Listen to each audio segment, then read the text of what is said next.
O nosso irmão Royce, essa noite, não vai participar da reunião, que ele está envolvido lá com os cuidados com o Pedro Vitor, que parece que deu uma gripe forte nele lá e ele está com bastante febre, então eles estão dando alguns cuidados lá para ele.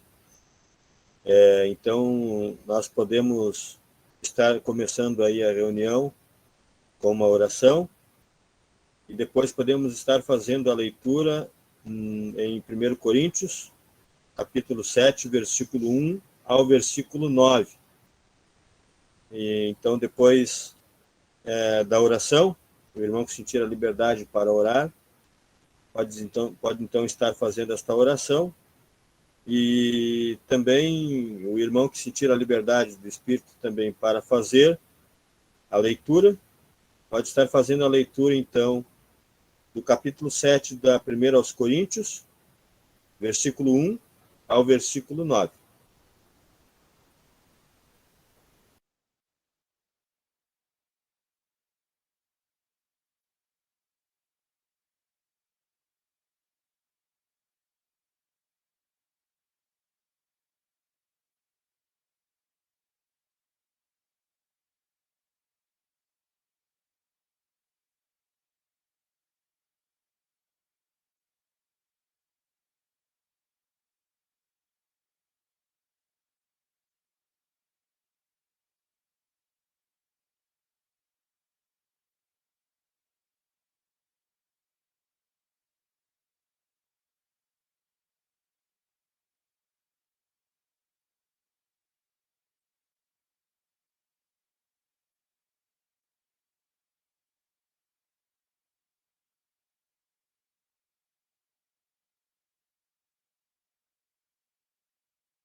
Vamos orar. Nosso Deus e nosso Pai, queremos agradecer-te pelo Senhor Jesus, o teu bem-amado Filho, que tu, por amor de nós, enviaste neste mundo para dar a sua vida em resgate das nossas almas. Queremos agradecer-te por este amor que tu tem manifestado para conosco, manifestando primeiramente ao mundo, porque tu amaste o mundo de tal maneira que deu o teu Filho unigênito, para que todo aquele que nele crê não pereça, mas tenha vida eterna. Queremos agradecer-te que a tua graça para conosco não foi em vão, porque estamos desfrutando desde já da certeza e da garantia da vida eterna, porque a salvação é uma possessão presente. Ainda que haveremos de, aí nos céus, na eternidade, desfrutar da vida eterna em si, quando estivermos junto com o Senhor Jesus, e estaremos com Ele para todo sempre. Até então nós nos encontramos aqui nesta terra, mas desde já possuímos a vida eterna. Podemos estar descansados do temor do mal e podemos estar tranquilos porque tu és fiel e tem proporcionado para nós, pela fé em Cristo, a paz, a segurança e a certeza que nós necessitamos para aqui neste mundo vivermos fazendo aquilo que é a tua vontade.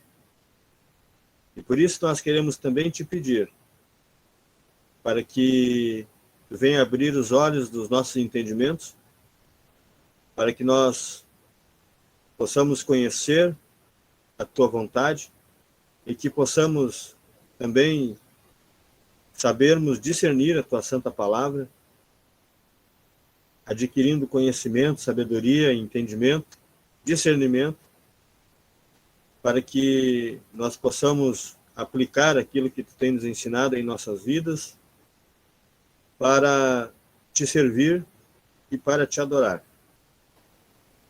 Queremos pedir a tua bênção sobre todo o teu povo nesse mundo, nas suas necessidades, nas suas enfermidades, nas suas lutas, nas suas dores e nas suas aflições.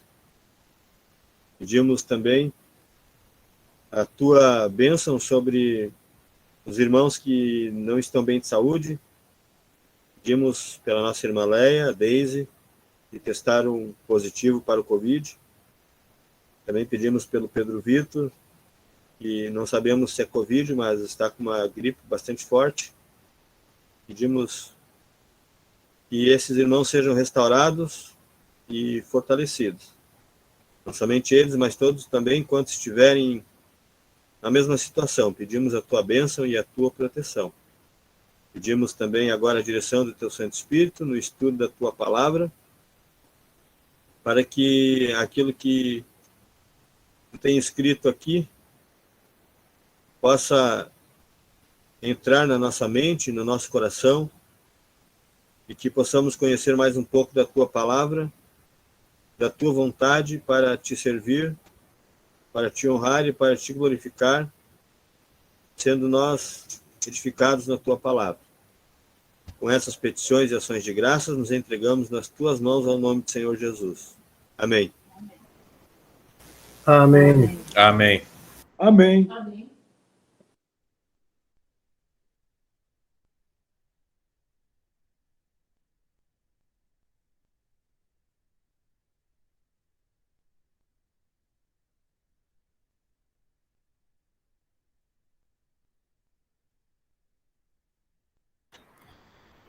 Vamos fazer a leitura. 1 Coríntios, capítulo 7, versículos 1 a 9. Ora, quanto às coisas que me escrevestes, bom seria que o homem não tocasse em mulher.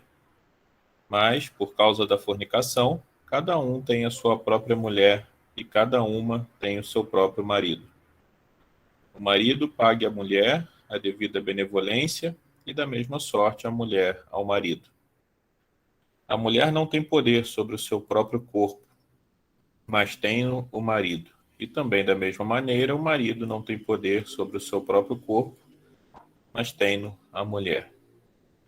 Não vos priveis um ao outro, senão por consentimento mútuo, por algum tempo, para vos aplicardes ao jejum e à oração. E depois ajuntai-vos outra vez, para que Satanás não vos tente pela vossa intemperança. Digo, porém, isto como que por permissão e não por mandamento. Porque quereria que todos os homens fossem como eu mesmo. Mas cada um tem de Deus o seu próprio dom, um de uma maneira e outro de outra. Digo, porém, aos solteiros e às viúvas, que lhes é bom que se ficarem como eu. Mas se não podem conter-se, casem-se, porque é melhor casar do que arder.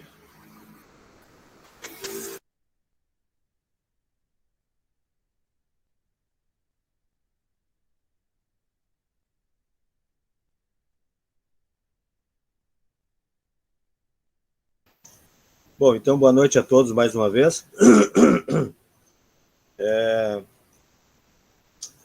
Quero aproveitar então esse início de reunião para fazer uma correção quanto a um comentário que eu fiz na semana passada, a respeito do início deste capítulo, onde diz: ora, quantas coisas que me escrevestes, bom seria que o homem não tocasse em mulher. E o meu comentário sugere que ele estaria aqui tratando de questão de fornicação. E nós podemos ver pela forma como ele desenvolve o assunto, que não tem absolutamente nada a ver com isso. o que ele está dizendo aqui, no início do capítulo, embora eu tenha mencionado também lá que ele não estava falando contra o matrimônio, ele não estava contradizendo o que Deus diz, embora isso seja verdade, ele não está contradizendo mesmo, mas ele não está falando sobre fornicação, e sim quanto às relações entre homem e mulher. Então, quando ele diz bom seria que o homem não tocasse em mulher, é no sentido de que bom seria que ele não tivesse ligação nenhuma, não tivesse ligação, melhor dizendo, com mulher, para que ele tivesse mais tempo para servir ao Senhor, para trabalhar para o Senhor, para se dedicar integralmente para o Senhor. Então eu precisava fazer esta correção para que, porventura, não viesse também outros pensamentos que não estão de acordo com o texto. Obrigado.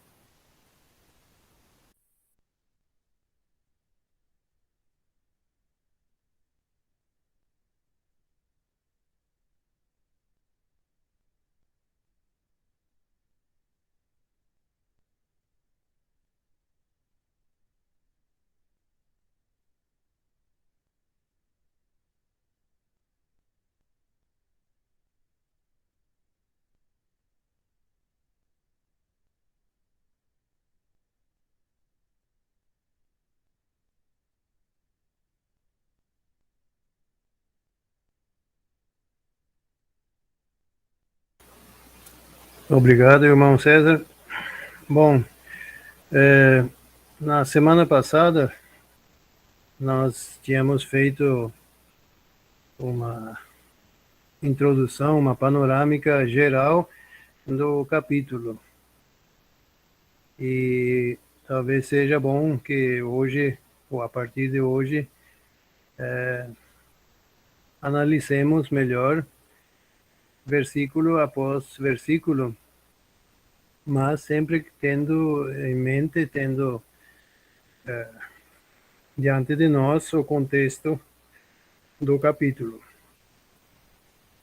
E como já foi mencionado nesse versículo 1,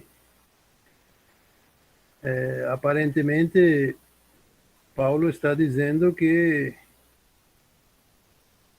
aquilo que Deus estabeleceu no início da história da humanidade não estaria certo. Porque ele diz aqui, sugere aqui, ou aconselha, ou como diz embaixo no versículo 6, por permissão, que seria bom que o homem não casasse. E, de fato, depois entendemos o porquê. E vamos tratar isso quando chegarmos nos respectivos versículos. No entanto, o Criador também colocou dentro do ser humano uma natureza própria, um instinto próprio, e também colocou nele esse desejo de estar com a pessoa amada, seja o homem com a mulher com o homem. E não havendo isso, não havendo o casamento, ocorre esse perigo da prostituição ou fornicação, da qual também temos lido no versículo 2.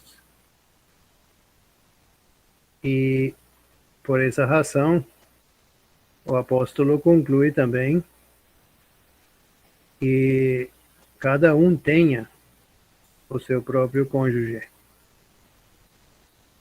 Então, só reforçando mais uma vez, Paulo não está de maneira nenhuma contradizendo o que nós lemos em Gênesis capítulo 2, nem está desacreditando as palavras do próprio Deus, apenas por algumas razões que veremos mais adiante, ele aconselha que seria bom para o homem não ser casado, permanecer solteiro. Mas ele também está ciente do perigo que isso traz consigo, e então ele já também recorre àquilo que o Criador havia estabelecido. E o que vemos também nesse capítulo, já a partir desses versículos, que o poder do Espírito Santo que habita em nós, que está em nós, nos capacita a certas coisas, nos dá forças para vencer obstáculos e também, no caso aqui, para subjugar essa natureza, esses instintos naturais, coisa que antes da igreja não era o caso, pelo menos não da mesma forma. Também nesse ponto vemos aí uma leve diferença em relação aos demais salvos e a nós, a da época da igreja. Em nós opera um poder que nos capacita a certas coisas que os outros não podiam. Mas isso, eu repito, continua mantendo a validade, a veracidade das palavras de Deus, quando ele diz ali em Gênesis que não é bom que o homem esteja só, pelas razões que já vimos aqui no versículo 2, por exemplo.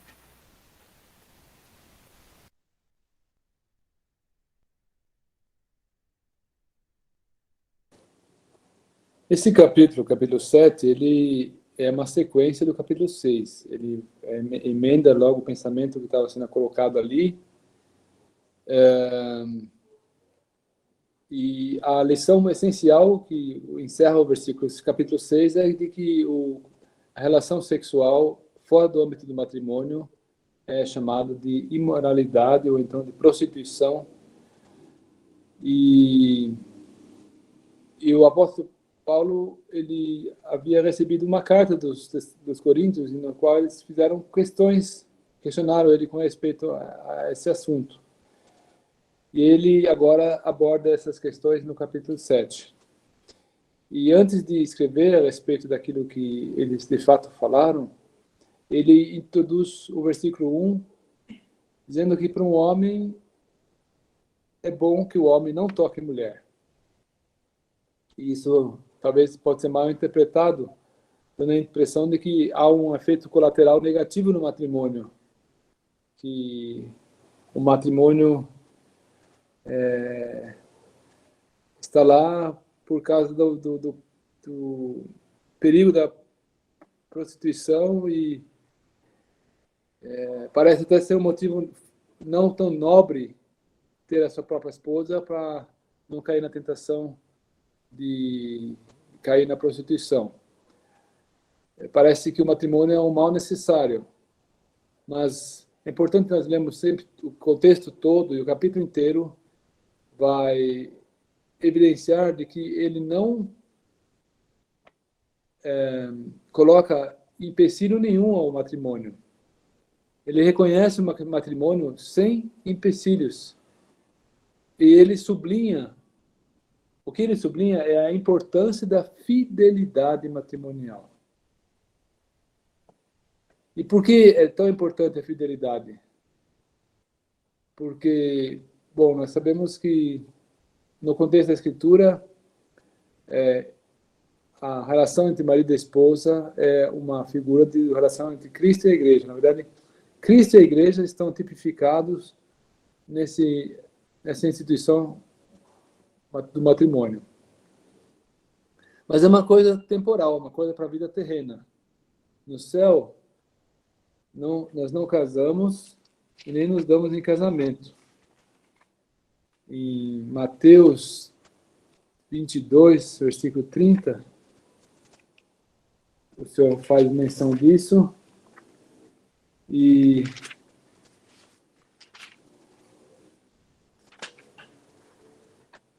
porque na ressurreição nem casam, nem se dão em casamento. São, porém, como os anjos do céu. Então, o matrimônio ele diz respeito ao tempo presente, a essa época que nós vivemos sobre a Terra. E para conduzirmos um bom matrimônio, nós temos que não apenas conhecer os seus privilégios, mas também as suas obrigações. É uma grande responsabilidade ser casado. E fica sublinhado nesse capítulo aqui que se você é casado, você tem obrigações. E a sua contraparte tem altas expectativas de você. Você precisa investir tempo no seu matrimônio. Se você está casado, se você não é casado, você pode usar o tempo para outras coisas, de uma outra forma. Mas se você é casado, não é assim. E ele diz que o ideal seria a gente poder usar o tempo para o Senhor. Paulo contempla o matrimônio sob esse prisma aqui nesse capítulo. Ele está contrabalançando o benefício de estar livre para poder servir, em contrapartida com a obrigação que temos quando estamos casados. Nós temos no versículo 23, já foi falado a última vez, por preço fosse comprados, não os torneis escravos de homens. E ele fala em algum outro lugar que eu não estou achando agora, que quem está livre é servo do Senhor. Mas enfim, versículo 32, o que eu realmente quero é que seja livre de preocupações. Quem não é casado, cuide das coisas do Senhor, de como agradar ao Senhor. Isso é uma frase até de efeito forte e pode ser levada a coração por aqueles da nossa audiência que são solteiros. Aqui está escrito: quem não é casado, cuida das coisas do Senhor. É assim mesmo, será? É o que Paulo desejaria que fosse. E eu queria sublinhar mais uma vez que o matrimônio é uma figura luminosa de Cristo da Assembleia. E quando Deus estabeleceu o matrimônio, instituiu o matrimônio, ele já havia pensado nesses aspectos.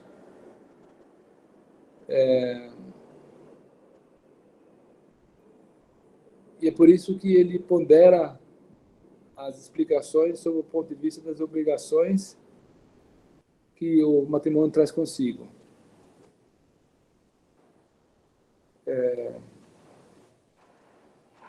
Achei o versículo 26. É o versículo 26. Considera, por causa da angustiosa situação presente, ser para o homem bom permanecer assim como está. E o versículo 32 já foi mencionado.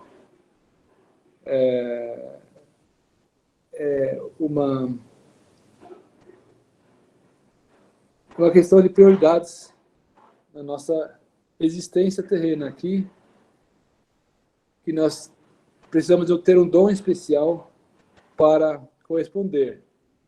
Ele mesmo se apresenta aqui como uma pessoa que tem o dom de permanecer livre de casar. No versículo 7. Quero que todos os homens sejam tais como eu sou.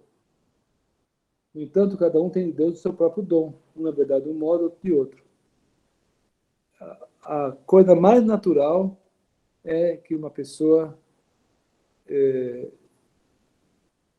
tenha a necessidade e a capacidade de viver em casal, no matrimônio, e isso não está errado. Isso é é o pensamento original do Senhor.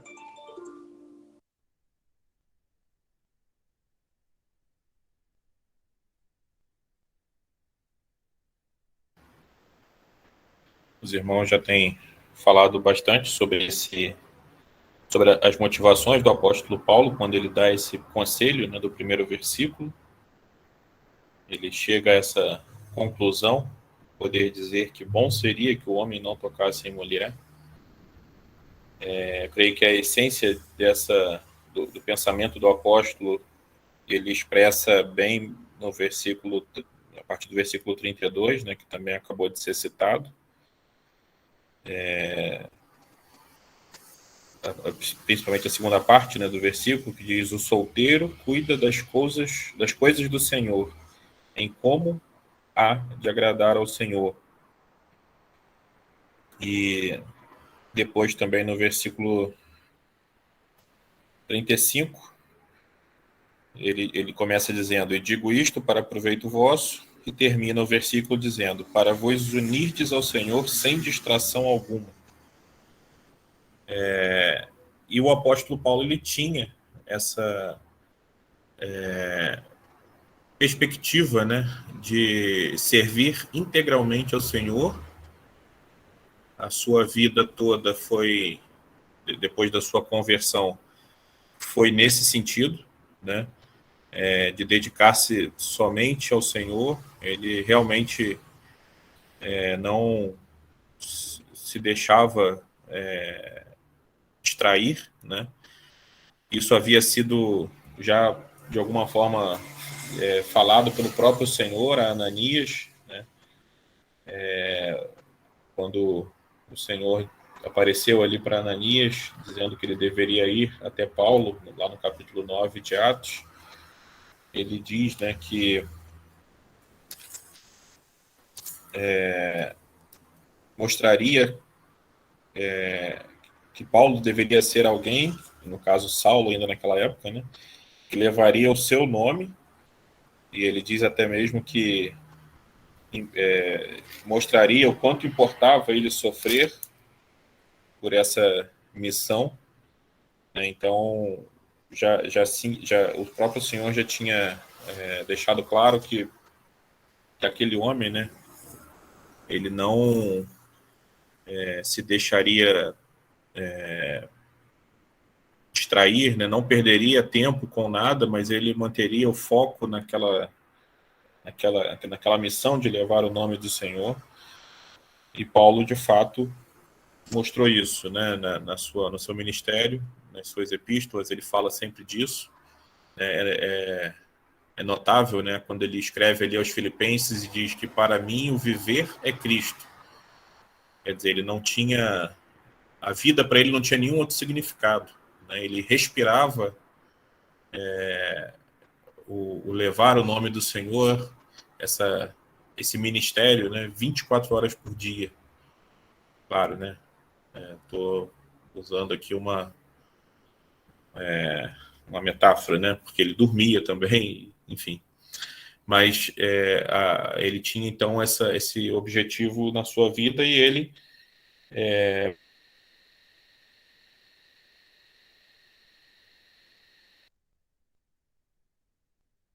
contrair um matrimônio.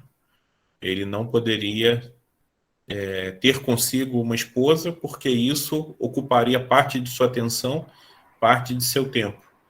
Não que isso seja ruim, como o Peter já falou, pelo contrário, né? É uma coisa boa, uma coisa que também Deus tem dado ao homem, mas no caso do apóstolo, ele tinha esse propósito de cumprir o seu ministério com tal dedicação, com tal nível de dedicação, que ele preferiria não ter que dividir parte desse tempo que ele tinha com nenhuma outra tarefa que não fosse o ministério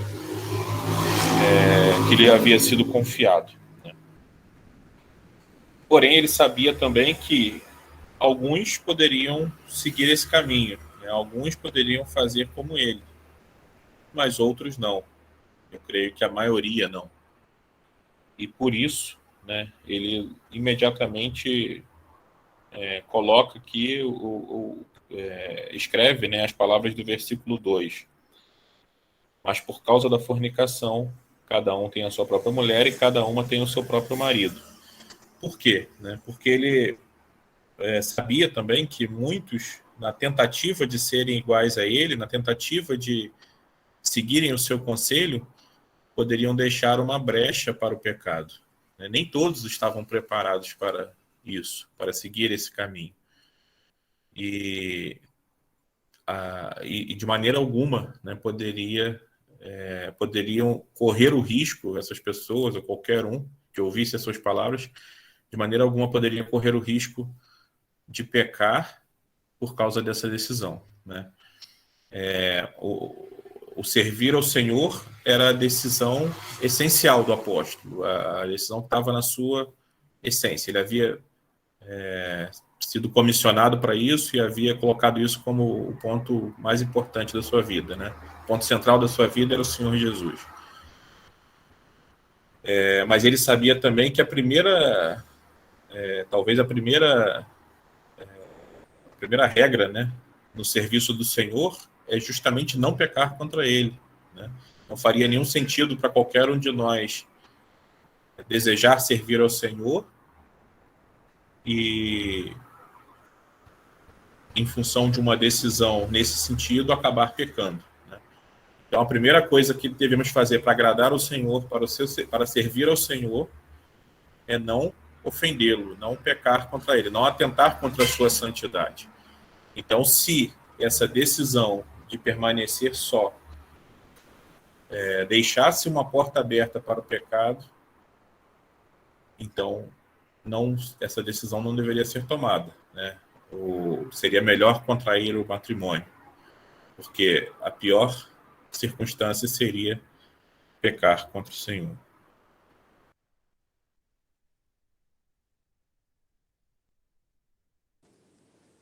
Bem, nós já salientamos que o dom, a dádiva, a habilidade de permanecer solteiro é dada a alguns, a poucos.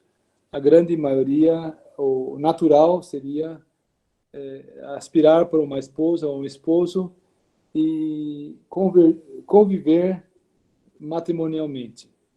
E o assunto aqui é positivo. O matrimônio ele impõe sobre o homem responsabilidades para com sua esposa e a esposa responsabilidades para com o marido dela. E o assunto aqui é sobre o cumprimento dessa obrigação, dessa responsabilidade, desse encargo.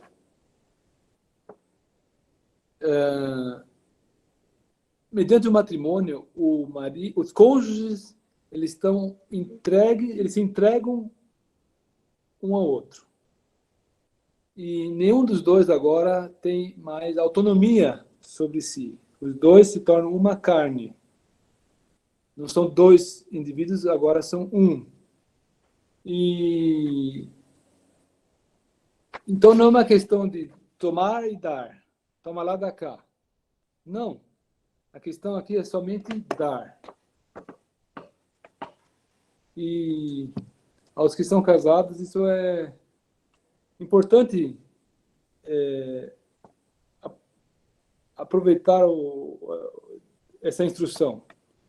Aí está a chave para muita felicidade.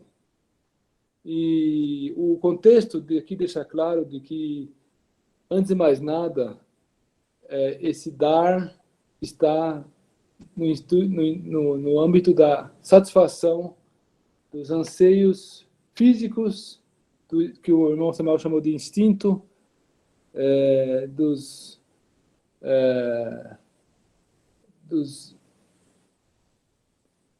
desejos mesmo, físicos, sexuais. E isso não é uma vergonha, porque Deus colocou isso no homem.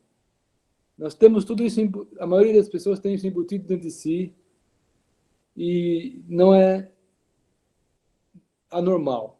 É pelo contrário, é uma coisa mediante a qual Deus quer nos dar, como já falamos numa das vezes anteriores. O matrimônio é uma das coisas que remanescentes da criação original, do paraíso. E quando Deus contemplou o homem e a mulher, depois de ter achado tudo bom, ele achou o homem e a mulher muito bom. E para isso ele deu o matrimônio. E no matrimônio, o homem pode se alegrar na sua mulher, a mulher pode se alegrar no seu marido, e o coroamento dessa entrega é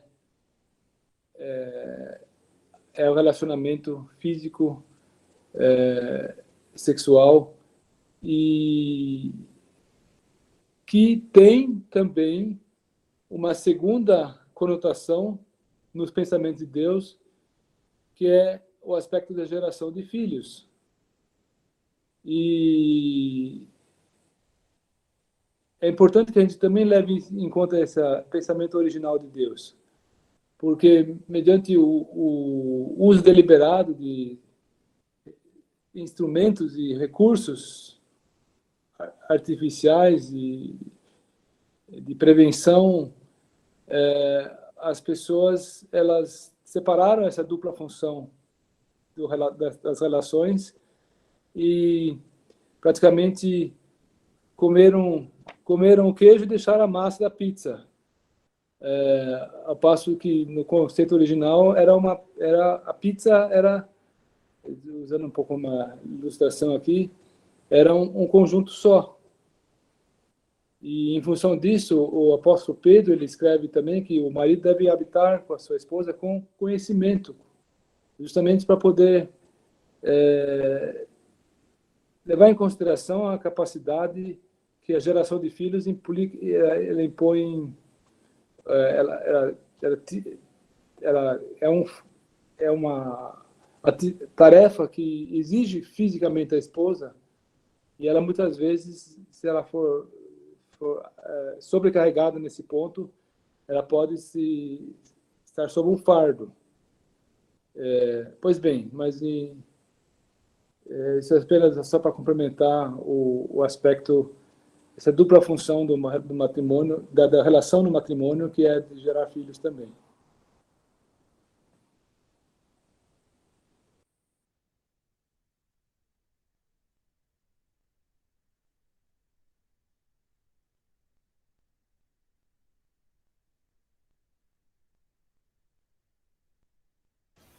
Queria também acrescentar que isso que o Peter falou, quanto à questão da responsabilidade, e também penso que não é exatamente uma troca, como as pessoas gostam de mencionar, porque na troca sempre é devolvido aquilo que é dado. E o Peter bem colocou, e isso é uma responsabilidade respectiva. A responsabilidade que cabe a cada um, independente de qualquer coisa. Então, o marido, versículo 3, ele paga, diz, pague a mulher. Ele não cobra e ele não troca. Ele paga. A responsabilidade dele ser bom para ela e dele ter boa vontade para com ela, de ajudá-la e em tudo aquilo que é da sua necessidade, seja seja qual for o âmbito, ele é responsável diante de Deus por ser bom para ela e por ter boa vontade para com ela e ajudá-la em tudo quanto for necessário. Então ele pague a mulher, o marido pague a mulher a devida. Então pague a devida. Ele deve isso. E da mesma maneira também a mulher. Então o matrimônio ele se fortalece quando ambos fazem exatamente isso. A relação cresce e se fortalece quando um cuida do outro. Ele não cuida de si, ele cuida do outro. E isso está bem claro também, como nós podemos ver na carta aos Efésios, capítulo 5, onde nós vemos ali o Senhor Jesus e a igreja como um exemplo, né? Porque o casamento é uma figura desse relacionamento do Senhor Jesus com a sua igreja. Então, nós podemos ver a beleza desta relação, como ele cuida, como ele ama, como ele protege, como ele faz tudo que é necessário por amor a ela. E da mesma maneira que a mulher, também da mesma maneira,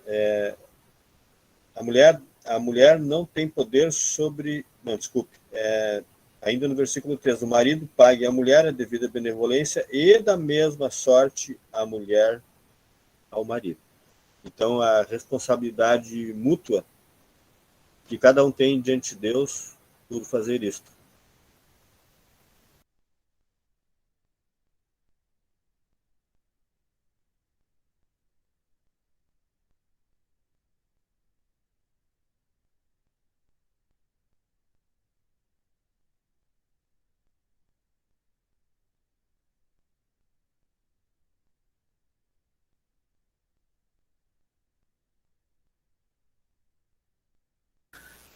Ouvindo as explanações dos irmãos, percebi que talvez seja bom fazermos uma observação e provavelmente nos vai ajudar a entender um pouco melhor o que especificamente nesse trecho, nesse capítulo, a palavra de Deus nos quer dizer.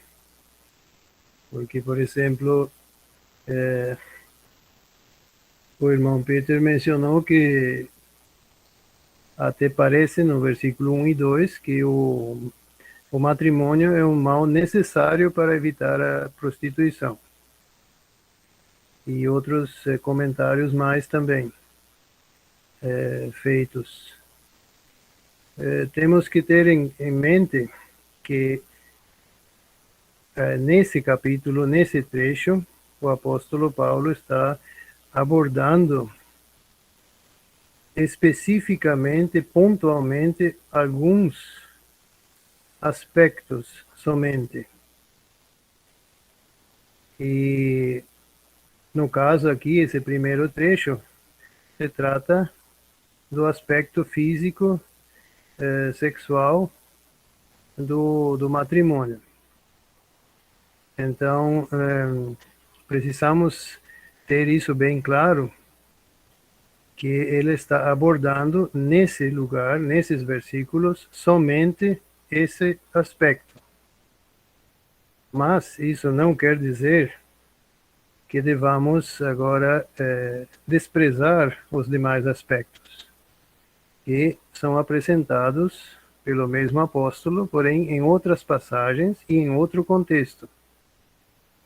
Por exemplo, aqui, nesse trecho, não fala nada de que o marido deve amar a mulher e que a mulher deve ser sujeita ao marido. Isso está em outra passagem. E todas essas passagens, obviamente, se complementam, nenhuma contradiz a outra, e todas juntas dão o quadro completo. No entanto, repito, nesse trecho aqui, está diante de nós apenas um aspecto pontual e que tem a sua importância, sem dúvida, e que o apóstolo também quis destacar de maneira especial. Por exemplo, no versículo 3, onde diz: o marido pague à mulher a devida benevolência, da mesma sorte a mulher ao marido. Numa tradução mais exata, não diria pague à mulher a devida obrigação marital, ou conjugal, se quiser. E da mesma sorte a mulher ao marido. Mais uma vez, se trata, em primeiro plano, nesse trecho, a respeito do aspecto físico-sexual. Tudo isso não desqualifica as outras passagens e vem a complementar. E o versículo 4 também expõe o mesmo pensamento, que cada um dos cônjuges não tem poder ou autoridade, ou não tem, não devem dispor do seu próprio corpo, e sim é o cônjuge que o faz. E isso, obviamente, aqui está embutido, está implícito o amor que o marido deve à esposa, por exemplo, porém não estão em destaque. O que vemos é justamente que cada um deve dar-se, deve entregar-se completamente ao outro. E isso é totalmente contrário à natureza egoísta, egocêntrica do ser humano, corrompida pelo pecado. O ser humano sempre tem o eu em primeiro plano, sentado no trono, tem os seus interesses, os seus prazeres em mente e pensa ter muitos direitos. É o meu direito, é o que mais se ouve em qualquer circunstância, em qualquer lugar. No entanto, aqui o apóstolo lança por terra tudo isso e afirma categoricamente que esse pensamento não cabe dentro do casamento. O casamento é uma renúncia, uma entrega ao outro, e não uma reivindicação de direitos que porventura achamos ter. Nesse versículo 4, nós temos um princípio. O princípio de que a mulher não tem poder sobre o próprio corpo e nem o marido tem poder sobre o próprio corpo. E como consequência, o desdobramento disso, né, a primeira frase do versículo 5, eu não quero entrar no versículo 5, apenas vou citar a primeira frase para concluir o raciocínio do versículo 4. Não vos priveis um ao outro. Esse é um desdobramento lógico desse princípio do versículo 4. Porque se eu entender que eu tenho poder sobre o meu próprio corpo, então eu posso dispor dele da maneira que eu quiser e posso privar, né? Ou o esposo pode privar a esposa quando ele quiser e vice-versa. E esse princípio do versículo 4, ele é frontalmente contrário ao que nós temos visto hoje sendo dito na sociedade, né? A sociedade hoje tem uma ideia de que cada um é dono do próprio corpo. E é claro que essa explicação que tem sido dada no mundo, né, para essa questão, ela até tem um objetivo nobre por trás, né, que é proibir a violência que muitas vezes o marido pratica contra a esposa. Isso, infelizmente, acontece muitas vezes, né? O marido, por se achar, né, o dono, por se achar o chefe da casa, enfim, ele muitas vezes obriga a mulher a estar à disposição dele a hora que ele quer, do jeito que ele quer, e se isso não acontece, ele pratica, então, a violência forçando mesmo, né, a mulher. Mas, obviamente que o apóstolo, ao dizer isso aqui, né, ao trazer esse princípio, ele não está apoiando a violência, né? Ele não está dizendo para o marido, bom, já que você então tem poder sobre o corpo da sua mulher, faça o que você quiser, do jeito que você quiser. Não é isso que ele está dizendo, né? E aí entra exatamente isso que Samuel acabou de dizer, né? É preciso analisar o texto bíblico dentro do contexto geral das Escrituras, né? E o contexto geral para esse assunto, né, inclui também a questão, por exemplo, do amor, né, como nós vemos lá em Efésios capítulo 5, que o marido deve ter para com a sua esposa. Se ele a ama, né, ele não vai praticar nenhum tipo de violência contra ela, ele não vai fazer uso desse poder que ele tem sobre o corpo da mulher para praticar uma violência. Por outro lado, né, quando nós vemos esse princípio, né, de que um não tem poder sobre o próprio corpo, mas o outro tem, né, ou tem poder sobre o corpo do outro, nós vemos então aqui que existe um chamado ao bom senso, né? Existe um chamado a uma atitude que é compatível com essa unidade do casamento e com esse dever marital, né? Do versículo 3, que é compreender, né, que compreender que o outro merece e deve ter, sim, a satisfação de seus desejos, enfim, dentro do casamento, né? Então, isso também implica, né, em que a mulher ela precisa conhecer esse dever, né, para com o seu marido, da mesma forma como o marido deve reconhecer esse dever para com a sua esposa. E aí a primeira frase do versículo 5, não vos priveis um ao outro. Se por um lado, portanto, né, resumindo, esse poder não dá, por exemplo, ao marido o direito de praticar um ato de violência contra a sua esposa, por outro lado, né, esse poder traz consigo também o dever de reconhecer o direito e a necessidade do outro, né? Então, certamente que analisando dentro do contexto, nós vamos chegar a uma conclusão muito equilibrada sobre esse assunto.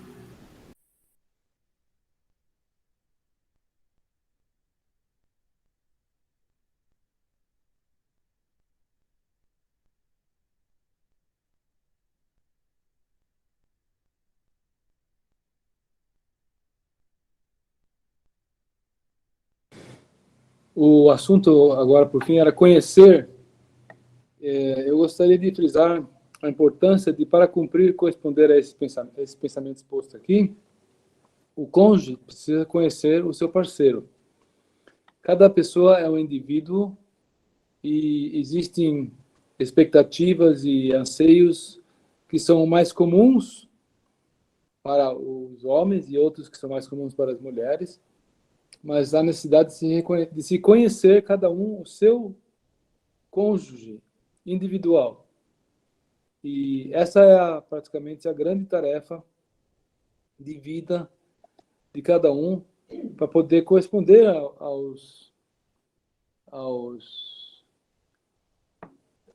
às obrigações maritais que são colocadas aqui. E isso é um desafio que nós não podemos nos furtar do mesmo.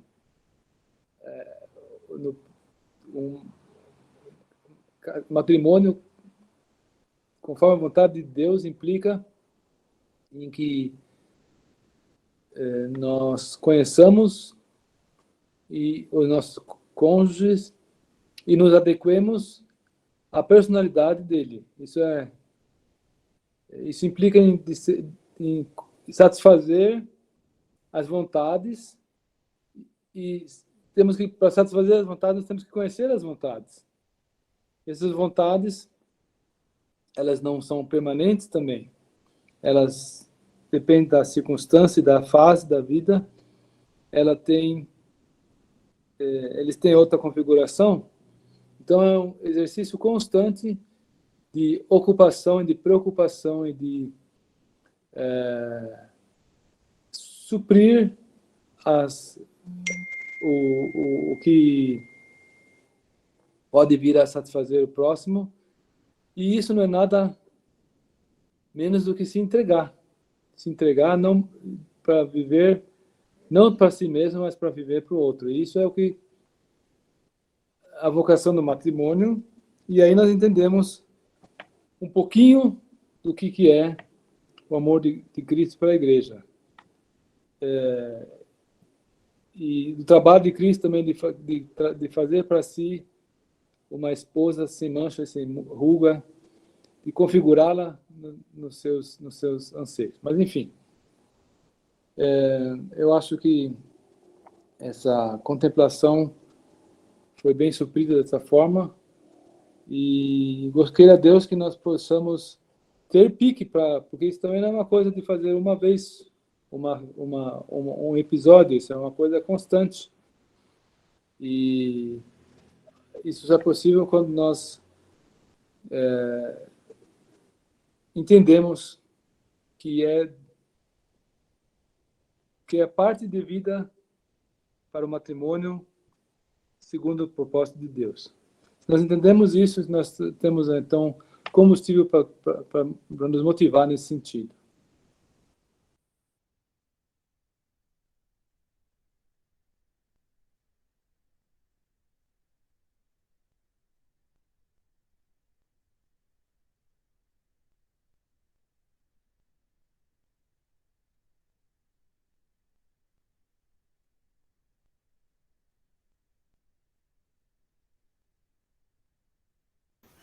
Se algum irmão tiver mais alguma consideração final para fazer, pode estar fazendo.